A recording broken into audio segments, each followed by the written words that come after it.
Kwa majina naitwa Dennis Mose, mratibu wa kitaifa wa dawati la kutokomeza vitendo vya ukeketaji nchini. Kwa namna moja au nyingine, serikali ya Jamhuri ya Muungano wa Tanzania kupitia Wizara ya Maendeleo ya Jamii, Jinsia, Wanawake na Makundi Maalum iliona kuna juhudi za maksudi za kuchukua kuona namna gani inaweza ikaokoa watoto wa kike, wasichana pamoja na wanawake kwenye suala zima la vitendo vya ukeketaji ambao vinaendelea nchini. Serikali iliona hili swala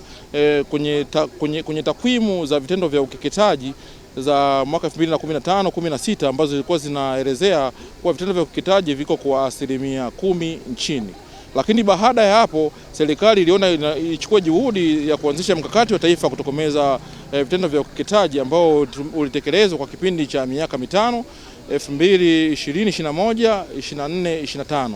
Baada ya mkakati huo kumalizika na kuleta mafanikio kushusha vitendo vya ukeketaji kutoka 10% ya mwaka 2015-16 na mpaka kufikia 8% 2022 mpaka 2024, basi serikali ikaona kuna jitihada za makusudi zichukuliwe kuandaa mkakati mwingine ambao